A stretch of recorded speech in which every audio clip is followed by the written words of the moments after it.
are. It's Wednesday afternoon. We're back in the foyer of the House of Commons. It's just after question period, and actually it was a shocking question period today where the Prime Minister stood up and actually said the Leader of the Opposition cared more about Taliban prisoners than he did about Canadian soldiers.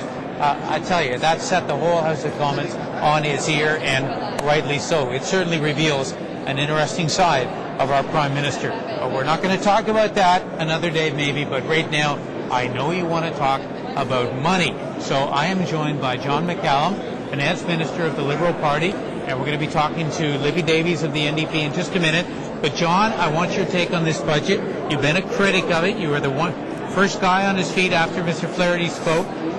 What are the main 2 or 3 or 4 points you think that Flaherty got wrong in this document? Well, okay, I'll give you 3 points, Garth. First of all, there's absolutely no focus, there's no vision. It's a shotgun budget. I think, especially when a government comes to power with the biggest surpluses in Canadian history for any new government, Canadians have a right to expect that they have a plan. How are we going to compete in the global world and new world of China and India and other countries really moving to getting their act together? We needed lower income tax. All he's done is hike income tax.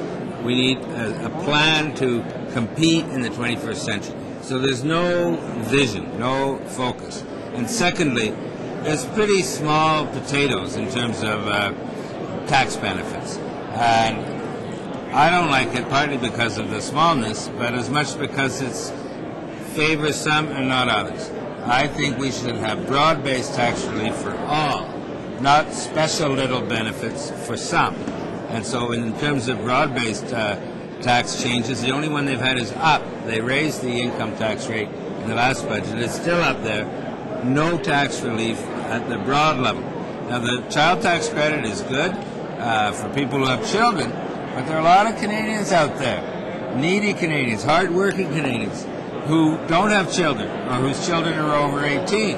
And I think they deserve the break too. And the last point I'll make is, as you have said yourself, it has the risk of being an inflationary budget because there's a high spending growth rate of 8% at a time when unemployment is very low. And if that perception catches on, there's a risk it could feed into higher interest rates, at which time Canadians holding mortgages could easily lose way more from higher mortgage payments than they would gain from these rather small, if any, tax cuts.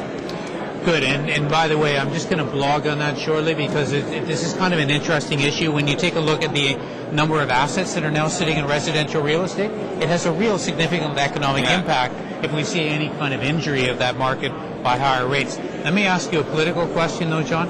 A lot of people were thinking the government might fall on this budget. I think you and I probably knew it wasn't going to happen because of the Bloc Québécois.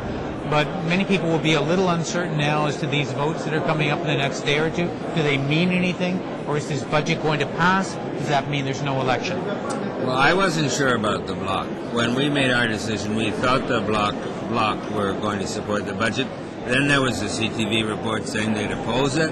And I believed that at the time, so we didn't really know. But now everyone is committed definitively, so I don't think these votes are going to change anything very much. I think every party is committed, and the Bloc plus the Conservatives have a majority. So I don't think the government will fall on the budget. Now, how about this thing that the Prime Minister's been throwing out yesterday and today, that Stéphane Dion made up his mind about this budget before he even read it? That is absolutely ridiculous. You and I mean, we were both there. We were part of the caucus process, but just tell people what you can about when the leader knew what was in the budget, when he decided. Well, look, that is a totally ridiculous statement.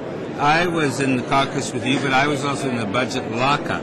So we went in at 1 p.m. until 4 p.m. when the minister stood up.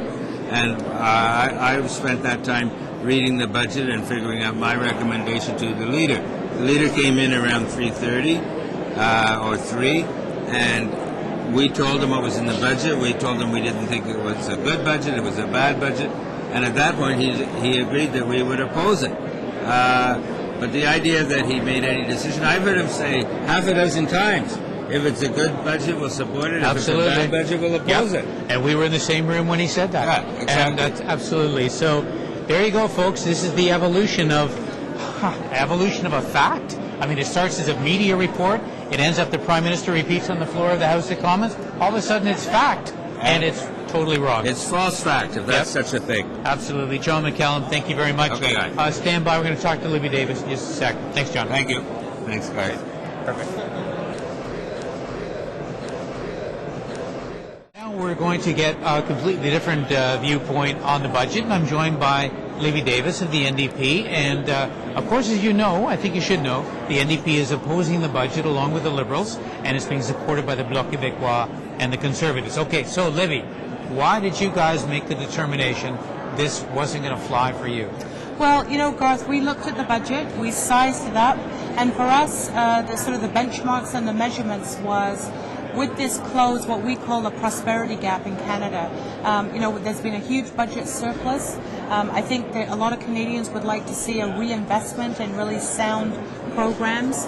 And so we felt that this was an opportunity to have a federal budget that would really give something back to people in terms of programs and services and things that are really need, almost from sort of a bread and butter point of view. When we looked at the budget, we didn't see that. And so we made a decision, and I'll tell you, in our caucus, it was a very strong feeling. It wasn't like we took a long time to debate it, and so, people, well, I'm not sure. Like, there was a very strong feeling overall from everybody that we should oppose this budget because we feel like it's a budget that leaves a lot of people behind. I represent Vancouver East. We have a huge housing crisis in Vancouver, in my riding, in Vancouver generally. We have people who are homeless on the street. We have low-income housing that's being closed down. I couldn't believe that there wasn't anything in this federal budget for housing. So the Lower East Side, in your riding, East Hastings, is that? Yes, downtown East Side I represent, yes. Yeah, it's a sad area. Okay, let me ask you this. Jim Flaherty stood up time and time again and said, you know what, this is all about working families. We care more about the kitchen table than the boardroom table. He sounded like, a man of the people. He buys hockey skates. Is that just so much rhetoric? Oh, it's all spin. And, in some ways, this is what makes people feel cynical about politics, right? They hear the message box, they hear the spin, and maybe some people get lured by that. But if you look at the budget and if you really make a decision, who is this budget really for and who's left behind, you come to a very different conclusion. There's no question that Mr. Harper is adopting language. I mean, we feel like it's our language in the NDP, standing up for working families. And, there's no question that he's trying to move into that and say, this is our territory. So obviously that's what politics is partly about, the dynamic of all of that taking place. But a budget is a bottom line. It really is about what is the public interest and where does that money flow and where does it go. And so we feel that it was not a good budget overall. I mean, there's individual things that you could find and say, well, that's okay. But overall, you have to make a decision. And so the rhetoric that they have about standing up for working people or working families and, ordinary Canadians, and there's all this stuff in there. When you look at the budget, I don't think it's there. Okay, fair enough. Now, I'm going to ask you one other question you may or may not want to answer. Joe Camuzzi has just been tossed out of the Liberal caucus because he indicated he was going to support the budget. That's raised a real debate on my website from people who think that parties have gone way too far with discipline, but other people say, well, you have to work as a team or Parliament doesn't work. I mean, what do you think? Tough question. I mean, first of all, I would not presume to insert myself in a debate in the Liberal caucus. That's a decision for you guys to make. In terms of the principle. But overall, I think, I voted against our caucus on occasion. I have done that. And we've had people who on occasion have abstained or voted against something. And so I think you can have a certain amount of leeway. But I have to say, on a budget, a budget is a pretty kind of core issue for both the government, but also for the opposition parties in terms of where you're at. And if you have people floating around on it, then I think it becomes a very different dynamic. And the fact is, we do work collectively. I mean, I do feel like I'm part of a team in our caucus. And although there may be the very, very rare occasion where something comes up that I feel I cannot support, and you talk it over with your leader and so on, because I am my own person, just as you're your own person, and I do believe in that. And those things might sound contradictory. People might say, well, hey, how can you say both? You're in a team, but life is like that, isn't balance, it? Yeah, and you're always struggling with that and wrestling with that. But on a budget, I would say I would come down more on the side of, that is a disciplined vote that you all should stick to. And so I have no idea why Mr. Kamosi has, gone off on his own on it. Can I ask you a question? Oh, no. Oh. Can I ask hey, you a question? question? It's my show. Are you going to vote for Bill C-257, the anti-scab bill? Boy, we've had a big discussion on that. This is a bill coming up tonight for a vote, folks, on replacement workers. And I personally, Libby, I'm going to vote against it. I thought so. Okay, but can I convince you? Well, you can work on me, but I'm warming up to the reality that replacement workers have a role, as opposed to the Conservatives, which think there's no role at all. I do believe there is a role. I think the real sticking point for many of us is the essential worker situation.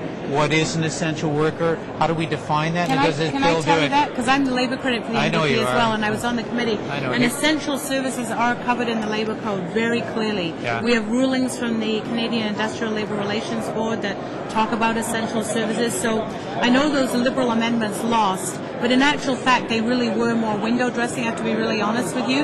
Like the issue of designating essential services is still there.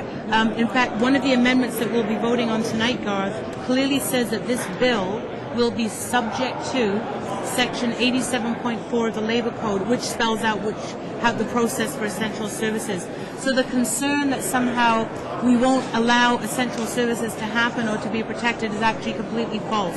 So I just want you to know that, because that's a factual assessment, I can tell you. Think about it. All right. Well, I guess I've been told. But, it's been an interesting day here in the House of Commons. We got the budget. We got this statement by the Prime Minister about Taliban prisoners.